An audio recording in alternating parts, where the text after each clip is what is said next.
नमस्कार, IANS 24/7 में आप सभी का स्वागत है। मैं हूं कपिल मिश्रा और आप देख रहे हैं साथ के साथ। तो चलिए करते हैं खबरों की शुरुआत। कल शुरू होने वाले संसद के मॉनसून सत्र से एक दिन पहले केंद्र सरकार ने मंगलवार को सर्वदलीय बैठक बुलाई।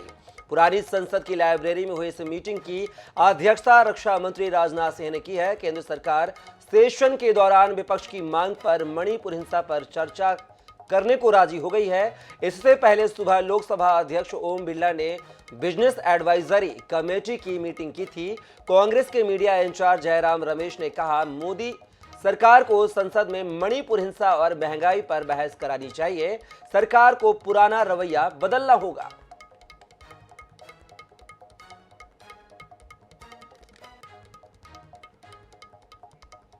छत्तीसगढ़ विधानसभा के मॉनसून सत्र के दूसरे दिन विपक्ष ने बेरोजगारी भत्ता का मुद्दा उठाया है। विधायक अजय चंद्राकर ने बेरोजगारी के आंकड़ों पर कांग्रेस सरकार को घेरते हुए प्रश्नकाल के दौरान कहा कि एक तरफ CMIE के आंकड़ों में बेरोजगारी दर जो है 0 है, तो वहीं दूसरी तरफ रोजगार कार्यालय में लाखों लोग रोजगार पाने के लिए पंजीकृत हैं। देखिए हमारी इस पर खास रिपोर्ट। बीजेपी विधायक अजय चंद्राकर ने रोजगार कार्यालय में पंजीयन को लेकर उच्च शिक्षा मंत्री को सदन में घेरा। चंद्राकर ने कहा कि राज्य सरकार दावा करती है कि उसने लाखों लोगों को रोजगार उपलब्ध कराया है, लेकिन बेरोजगारी का आंकड़ा जुटाने वाली संस्था इससे अलग आंकड़े देती है।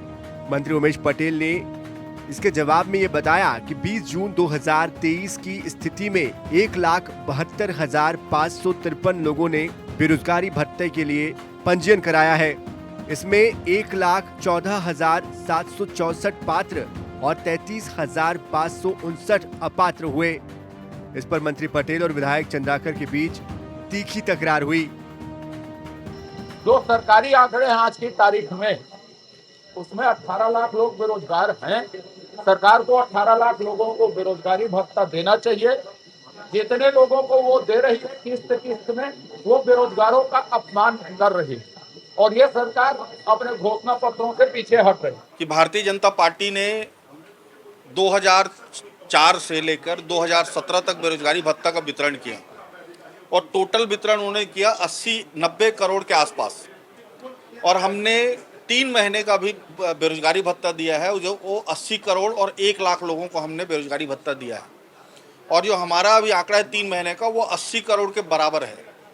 तो इनका 15 साल का पूरा कार्यकाल जो बेरोजगारी भत्ता इन्होंने दिया, वो हमने 3 महीने में इनके बराबर कर लिया है। और ये जब जैसे ही ये बात इनके सामने आने वाली थी, ये लोग बहिर्गमन करने की कोशिश किए, क्योंकि इनको पता चल गया कि ये बात खुलेगी तो इनकी पोल खुल जाएगी। बेरोजगारी पंजीयन पर चर्चा के दौरान सदन में पक्ष विपक्ष में तीखी नोकझोंक हुई। वहीं इस मुद्दे पर चर्चा के दौरान हास्य की स्थिति भी दिखाई दी। अजय चंद्राकर ने कहा कि पंजीयन के लिए योग्यता कुछ भी नहीं है, तो क्या मैं भी जाकर अपना पंजीयन करा सकता हूं? जवाब में मंत्री उमेश पटेल ने कहा कि हो जाएगा, लेकिन अजय चंद्राकर वर्तमान में विधायक है, अभी ना जाए, नहीं तो मैसेज अच्छा नहीं जाएगा। स्वप्निल गोरखेड़े, IANS 24/7 रायपुर।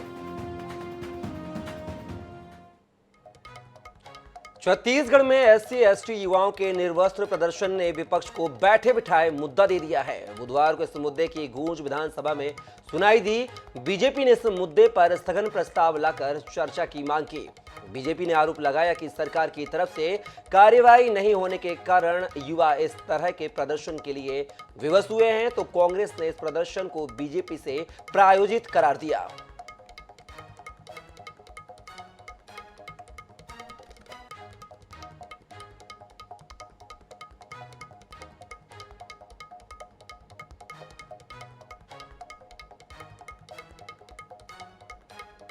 आंकड़े प्रस्तुत किए हैं प्राइवेट संस्था के, जिसकी कोई मान्यता नहीं है, वो सरकार स्वीकार कर चुकी है। उसके बाद भी विधानसभा में उसको प्रस्तुत करना, ये सदन की अवमानना है। मैं तो अध्यक्ष महोदय से आग्रह करूंगा कि ऐसे अधिकारियों के ऊपर कार्रवाई होनी चाहिए। जो सरकारी आंकड़े हैं आज की तारीख में, उसमें 18 लाख लोग बेरोजगार हैं।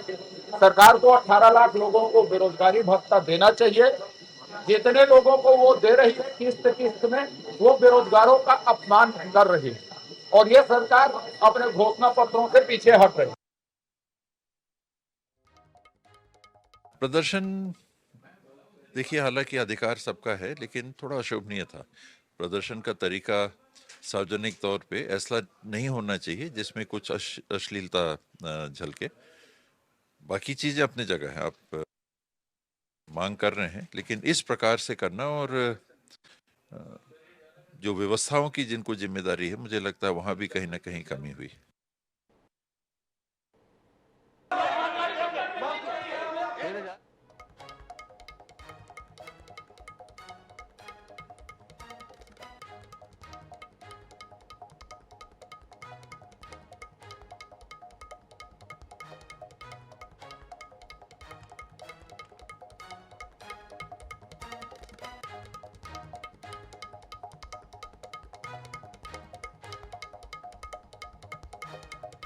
तो बता दें आपको, SC/ST युवाओं के नग्न प्रदर्शन को लेकर विधानसभा में इस मुद्दे की गूंज सुनाई दी है। हालांकि जो विपक्ष है उसने सरकार को घेरने की कोशिश की और सरकार ने कहा कि प्रदर्शन करने का अधिकार है, लेकिन यह अशोभनीय था। और रुक करेंगे बड़ी खबर का, जो कि रायपुर से आ रही है। आपको बता दें, मुख्यमंत्री भूपेश बघेल ने अनुपूरक बजट पर चर्चा के दौरान विधानसभा में बड़ा ऐलान किया है। मुख्यमंत्री ने छत्तीसगढ़ के 5 लाख सरकारी कर्मचारियों के लिए 4% अतिरिक्त महंगाई भत्ता देने की घोषणा की है। इसके साथ ही 37,000 संविदा कर्मचारियों के वेतन में 27% की वृद्धि की गई है। प्रदेश के सरकारी कर्मचारियों को बी श्रेणी के शहरों के लिए 9% और सी और अन्य श्रेणी के शहरों के लिए 6% की दर से गृह भाड़ा भत्ता देने का भी ऐलान किया है। सभी शासकीय कर्मचारी महंगाई भत्ता 4% की वृद्धि की गई है। संविदा कर्मचारी जो 37,000 लगभग हैं, तो संविदा वेतनमान में 27% के वृद्धि की गई है। दैनिक वेतन भोगी जो श्रम विभाग द्वारा निर्धारित दर है, उसमें 4,000 रुपया प्रति माह उसके वृद्धि की गई है। अतिथि शिक्षक उसका 2,000 मासिक वृद्धि की गई। समस्त पटवारी का 500 रुपया और सभी शासकीय सेवक 7वें वेतनमान पर बी श्रेणी शहर हेतु 9% तथा सी श्रेणी और अन्य शहर के लिए 6% भाड़ा भत्ता, गृह भाड़ा भत्ता दिया जाएगा। ग्वालियर में 21 जुलाई शुक्रवार को कांग्रेस की राष्ट्रीय महासचिव प्रियंका गांधी की एक विशाल आम सभा का आयोजन हो रहा है, जिसमें 1 लाख लोगों के जुड़ने का दावा कांग्रेस कर रही है। कांग्रेस मीडिया विभाग के प्रदेश अध्यक्ष के मिश्रा रैली व आम सभा की तैयारियों के लिए ग्वालियर पहुंचे हैं। उन्होंने केंद्रीय मंत्री ज्योतिरादित्य सिंधिया पर निशाना साधा और क्या कुछ कहा के मिश्रा ने, चलिए आपको सुनाते हैं। इसकी राष्ट्रीय महासचिव प्रियंका गांधी 21 जुलाई को ग्वालियर पा रही हैं और ऐसा माना जा रहा है कि ग्वालियर चंबल संभाग नहीं, पूरे मध्य प्रदेश में इस बार वो चुनावी शंखनाद फूंकने वाली हैं और इसकी शुरुआत ग्वालियर चंबल संभाग से की जा रही है।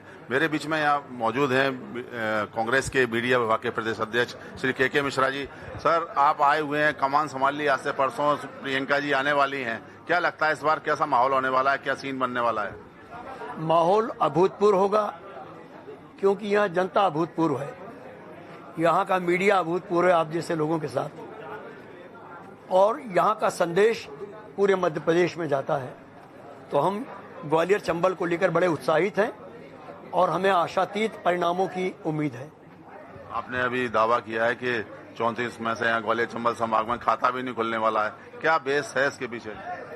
जो फीडबैक जनता का मिल रहा है, भारतीय जनता पार्टी के फरेब से पूरा प्रदेश दुखी है।